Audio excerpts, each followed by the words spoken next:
All right, we are going to be starting into chapter 8, and what we're going to be dealing with is how do we graph quadratic equations.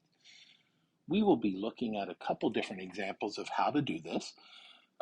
For the next couple days, we are going to be dealing with vertex form, which is a way to graph a quadratic equation.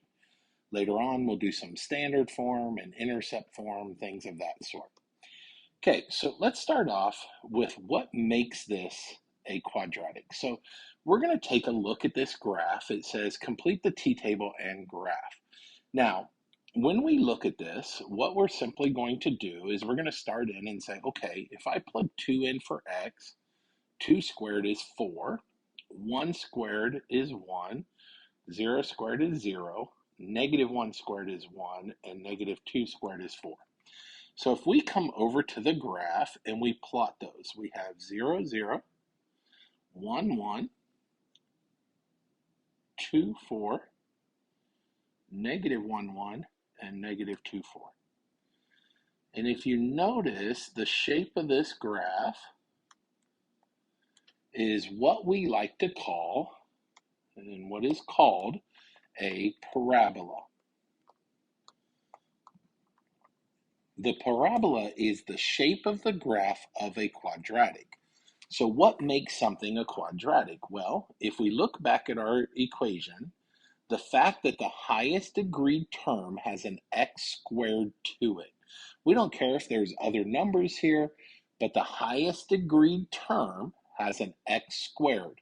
Since that is an x squared, that is what causes this to be a quadratic, and therefore the graph of every single quadratic, every single one, is what is called a parabola. A parabola is a U-shaped graph.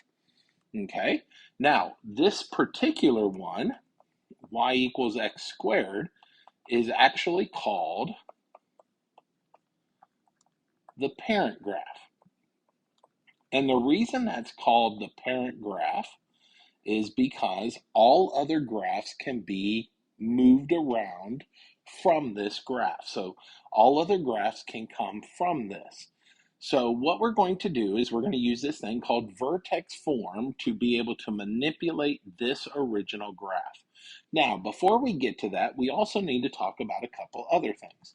The first thing is I want to hit on is this point right here. That point is called the vertex point. It is the point where the graph changes from going down to going back up. Also, when the parabola is facing up like this, like a U, the vertex will be the minimum of the graph because it is the lowest y value on the graph. Now, we also have a line that goes through the quadratic, through the vertex, and that line is called a line of symmetry.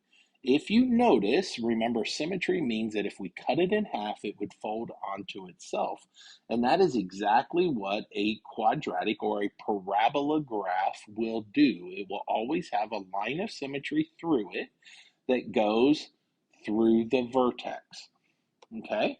The last thing I want to hit on are the points. So if you look from the vertex, so from the vertex, if I want to get to this point here, I would go right 1, up 1. Okay? If I wanted to get to the next point, I would go right 2,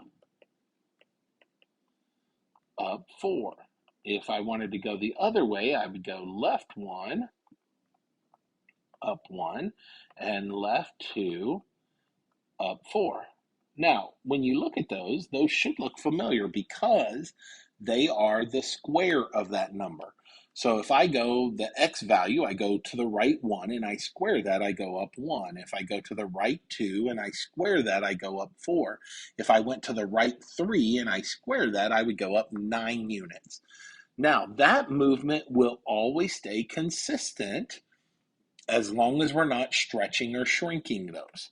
Okay, so we are going to be moving in that manner pretty much every single time. All right, so let's give this a shot. Now, the vertex form, here's what that means. It's in this form.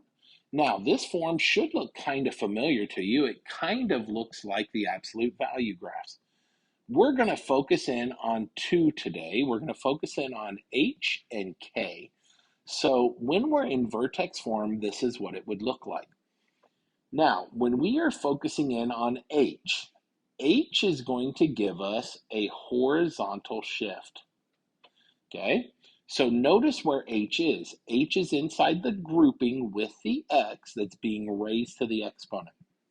Now, if H is negative, so if it's a negative H, that's going to move the vertex to the right H number of spaces. If it's a plus, that's going to move it to the left H number of spaces. Now, the K, notice over here, it's plus K. That is going to be our vertical shift. So that will move us up or down. If it's a plus K, it's going to move us up. If it's a minus K, it's going to move us down. Now, that is not exactly what you would figure in that situation, because typically when we see a plus, we move to the right, left, that type of thing. But remember, with the horizontal shift, make sure you make note of that it switches the sign. So if it's a minus H, it goes to the right, a plus H goes to the left.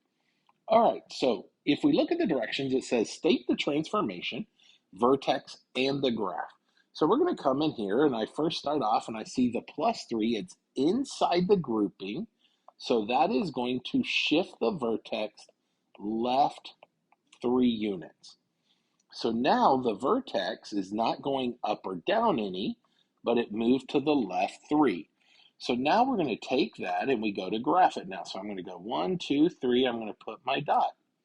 Now, from that dot, remember our movements. I'm going to go right 1, up 1, come back to my vertex, right 2, up 4.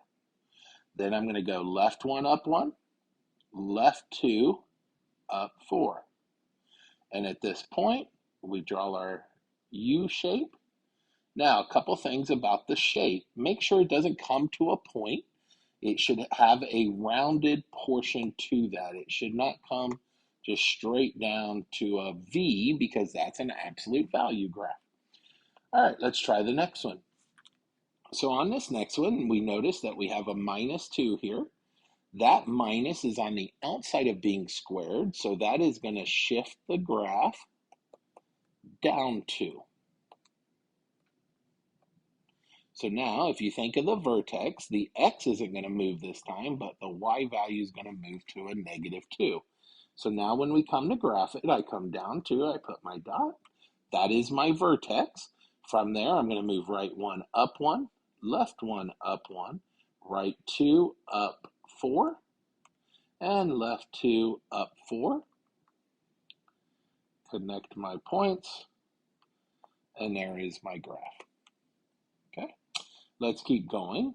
Now on this third one, we're going to give you 2 movements.